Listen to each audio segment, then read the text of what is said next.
dark chocolate brownie. এটা হচ্ছে bite size. এটা আমার actually one of the new products. This focaccia bread. এটা হচ্ছে Italian flat bread. এটা বলা যায় one of the best seller as well. আমার খুবই ডিপ্রেস লাগতো সব কিছু নিয়ে যে কি করবো না করবো, বিজনেস নিয়ে পড়লাম, কি নিয়ে বিজনেস করবো।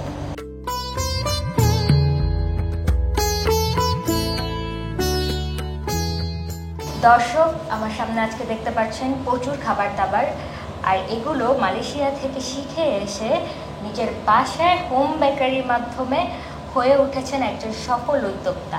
শুরুটা হয়েছিল যখন আমি ছোট ছিলাম। আমি বড় হয়েছি একা বলা যায়।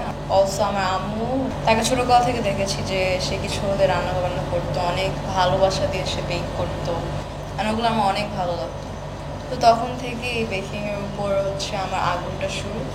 আমার যে কলেজ, ওদের ইউনিভার্সিটি আছে, টেইলার্স ইউনিভার্সিটি, ওখানে একটা প্রোগ্রাম মাত্র লঞ্চ করলো, নাম হচ্ছে ব্যাচেলর অফ প্যাটিসট্রি আর্টস। তারপর ওখানে আমি দেখলাম যে আচ্ছা ওরা হচ্ছে থিওরিটিক্যাল, প্র্যাকটিক্যাল, ইন্ডাস্ট্রিয়াল ট্রেনিং দিবে কালিনারির উপর, but focused on pastry. So ওখানে তোমার পেস্ট্রি কাজের জন্য আর বেকিং আর পেস্ট্রি কাজের জন্য যা যা লাগে সব ধরনের জিনিস ইকুইপ করে ফেলবে তোমাকে, যাতে তুমি ইন ফিউচার তুমি বিজনেস করতে পারো। অ্যান্ড ওই রাস্তা ধরেই এখন আলহামদুলিল্লাহ you can see the product. সফল তরুণ উদ্যোক্তা। Thank you. কি আইটেম আছে আপনার?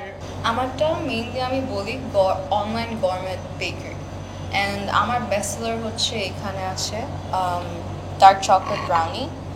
এটা হচ্ছে বাইট সাইজ। এটাকে আমি বলি, এটা আমার actually one of the new products.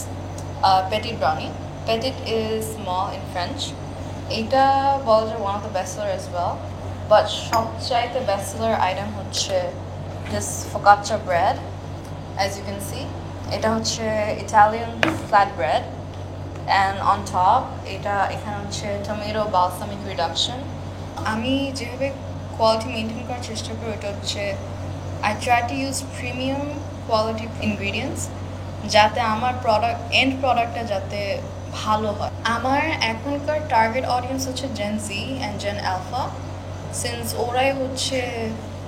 ওরা এগুলো পছন্দ করবে। এখন যারা মিলেনিয়ালস আছে ওদের টেস্টে এগুলো আসবে না। হ্যাঁ, মেবি ব্রেড আসতে পারে অথবা ব্রেড লো, ওইটা তাদের টেস্টে আসবে, যে আমি জানি যে ওরা এটা পছন্দ করবে। আমার বেকারির নাম হচ্ছে VA19 বুলঞ্জরি। VA19 হচ্ছে VA is old in French and 19 হচ্ছে 19, আর আমি থাকি হচ্ছে 19 পুরাতন।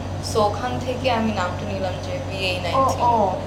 আর বুলঞ্জরি হচ্ছে বেকারি ফ্রেঞ্চের। লাভ ক্ষতি নিয়ে ব্যবসা, মাঝে মাঝে লাভ হয়, মাঝে মাঝে ক্ষতি হয়। ব্যবসা মানে একদিন ভালো যাবে আরেকদিন খারাপ যাবে, কিন্তু আলহামদুলিল্লাহ আমার ক্ষতির পরিমাণ একটু কম লাভের চেয়ে। ফার্স্টের দিকে অনেক ক্ষতির মধ্যে ছিলাম, কারণ বেশি মানুষ চিনত না। এখন আস্তে আস্তে গ্রো করছি, এখন আস্তে আস্তে লাভ আসছে আলহামদুলিল্লাহ। And thanks to my family, because ওরাও হচ্ছে আমার কাস্টমার।